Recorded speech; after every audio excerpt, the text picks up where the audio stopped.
다음 이슈는 어제도 한 차례 전해드린 바가 있습니다. 군대 내 성폭력 그리고 그에 따른 극단적 선택을 하는 그런 사건이 있었습니다. 먼저 그 여중사 성추행에 따른 극단적 선택.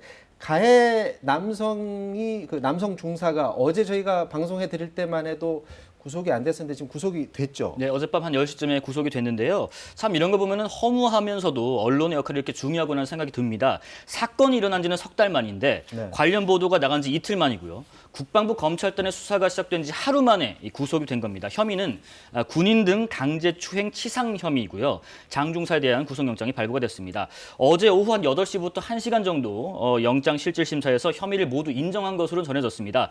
또 지금 영상 나오고 있는데 압송되면서 취재진 앞에서는 그 어떤 물음에 답하지 않고 고개와 허리를 푹 숙이고 저렇게 들어가는 모습을 보였습니다. 자, 그 남성 중사의 그 성추행도 큰 문제지만 이를 다루는 지금 군대 태도 때문에 지금 공분을 사고 있는 그런 상황입니다.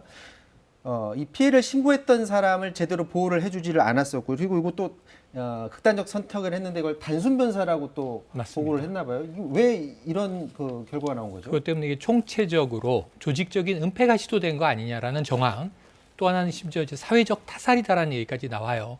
좀 굉장히 근거가 있어 보입니다. 왜냐하면 피해자는 그 즉시 항의했고 차에서 하차했고 상사에게 전화로 보고했고 다음 날 부대에 신고합니다. 피해자 조사하거든요. 그럼 가해자 조사가 언제 이루어지느냐? 신고 2주 후에 이루어집니다. 그동안 가해자 피해자는 다 같은 부대에 있는 거예요.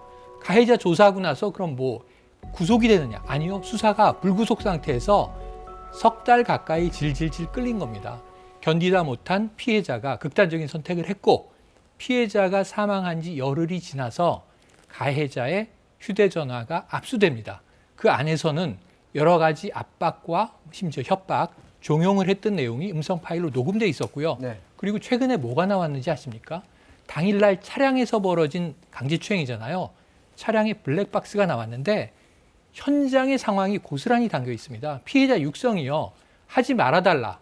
다시 내 얼굴 어떻게 보시려고 이러느냐. 네. 이게 범행이 명백한데 이게 왜 석 달 동안 아무 일 없이 가해자가 활보하고 있었으며 피해자는 심리상담을 22차례 넘게 받고 서도 극단적인 선택을 했는 저는 이게 사건 자체도 문제지만요. 그 이후에 벌어진 일이 정말 납득이 되질 않습니다. 성추행도 성추행이지만 이를 극단적 선택을 충분히 막을 수 있었던 상황을 막지 못한 부분에 대해서 지금 국민들이 굉장히 공분을 하고 있는 상황입니다.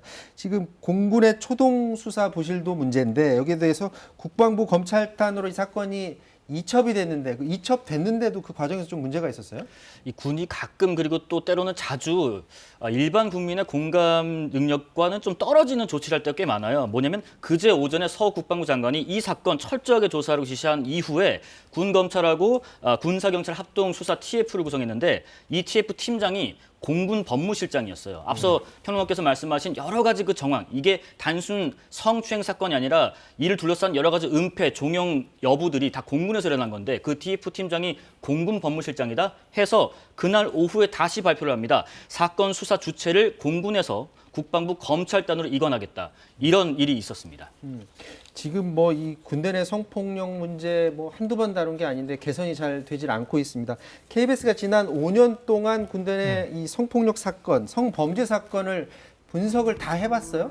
그 결과 어떻게 나왔죠? 예, 한 5년 동안 일어난 사건을 좀 분석해봤는데요. 요지는 군 형법상 강제추행, 성폭행으로 검색해서 나온 여러 가지 그 판결문이 대상이었습니다. 1심.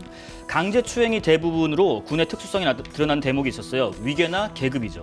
가해자와 피해자의 관계가 나타나 있는 판결문들을 보니까 80% 이상이 가해자가 상급자인 경우였고요.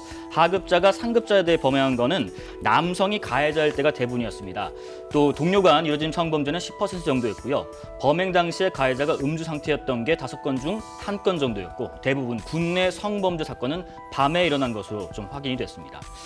자, 관련해서 해병대 사건 소개해 줄 게 있다면서요? 네, 예, 영상을 보시면서 제가 설명을 좀 드려보겠습니다. 해병대에서 일어난 이야기입니다.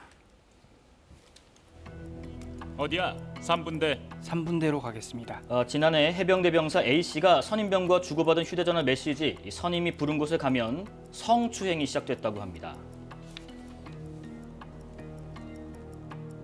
생활반에 있다가 이제 막 자기 보여준다던가 꼬집고 절 샤워하면 저한테 그냥 와서 옆에다가 오줌 싸고 침 뱉고 동상처럼 세워놓고 만진다든지 땀 때리고 침 뱉고 얼굴에.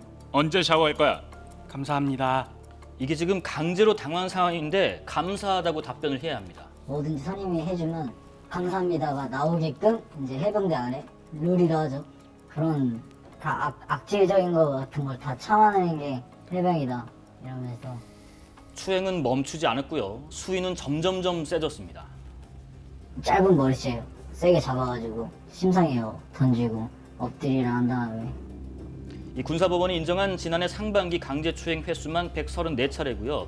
6개월을 당하다 결국 외부에 피해 사실을 알렸는데 돌아온 건 상관의 질책이었습니다.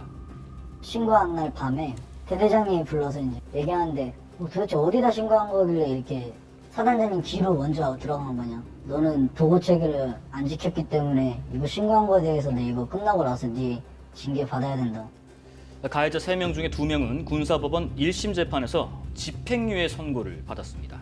사과를 받지도 않고 제가 용서를 하지도 않았는데 판사들이 그런 높으신 분들이 의미대로 생각해서 뭐 나이 어리건 뭐건 그 집행유예라는 걸 내려준 거잖아요. 그게 전 너무 억울하죠 진짜.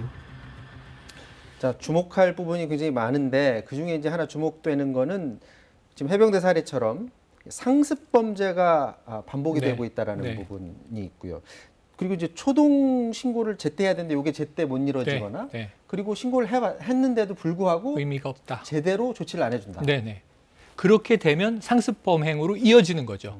한 번 했는데 원스트라이크 아웃이다. 엄벌에 처해졌다. 그러면 다시는 그런 일이 없죠. 이걸 군율에서 우리가 늘 1벌 100개 이렇게 이야기를 하는데 안 지켜지는 겁니다. 그럼 피해자가 두렵습니다.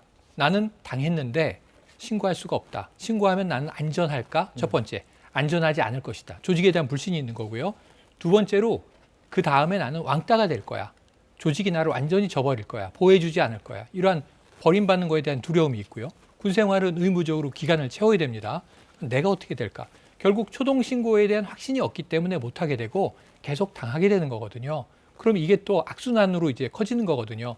그래서 이런 황당한 일이 벌어지고 있는 것은 결국은 군 내에서 이 어떤 신고 이후 조치에 대한 신뢰를 받고 있지 못하다는 반증입니다. 처벌 제대로 안 이루어진다고 했는데 실제로 통계로 좀 나타나요. 아까 통계 내주셨죠. 네. 이거 다 판결문을 입수해서 분석한 거잖아요. 네. 이 내부에 보면 실형 선고는 불과 13%. 그럼 범행이 인정됐지만 70%는 젊은이의 미래를 여러 가지 고려해서 집행유예, 선고유예도 8%가 있습니다. 그러니까 사실은 굉장히 솜방망이 처벌이라고 봐야겠습니다. 자, 이 문제가 지적된 건 오래됐는데도 불구하고 계속 개선이 되질 않고 있습니다. 어떻게 해결해야 되는지, 과연 이게 제도가 없어서 못하는 건지. 지금 김용준 기자 같은 경우는 이제 국방부 기자도 출입을 했고요. 그리고 장교 출신이죠. 그렇죠.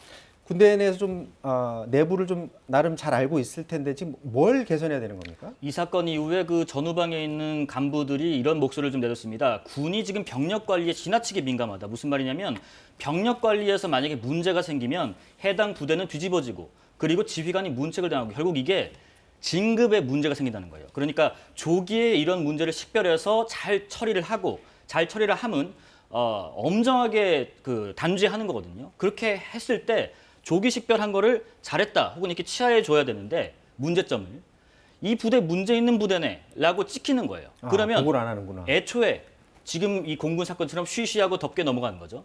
미군의 경우는 정반대입니다. 오히려 우리 부대를 정밀 식별해달라고 먼저 요청을 해요. 그래야 이 부대가 잘 될 수 있으니까요. 이런 병력 관리 측면에서 지휘관의 문책을 하는 이런 문화도 좀 개선돼야 하는 부분이 좀 필요해 보입니다. 자, 최영일 평론가도 마찬가지로 육군 그리고 특전사령부 이런 곳에 지금 정책 자문위원으로 지금 나오고 계시잖아요. 엊그제도 특전사령부 다녀왔고요. 자, 뭐가 지금 문제입니까? 지금 저는 김 기자님 말씀이 100% 정확합니다. 신고해도 불이익이 없도록 해줘야 되고요. 벌은 벌대로 주되 나머지는 보호받을 수 있다는 신뢰감을 줘야 되는데 신고자, 공익 제보자, 목격자, 관련자들 여기에 대해서는 제대로 처리한 원스트라이크 아웃하고 일벌 100개 한 지휘관을 오히려 칭찬해 주거나 포상해야 됩니다. 여기에 대해서는 이 진급 그 기록에다가 빨간색 줄 자꾸 치면 문제가 생기거든요. 지금 공군 여군들에 대한 파일 모은 쪽 뭐라고 얘기를 했냐면 8월에 전역인데 좀 봐주자.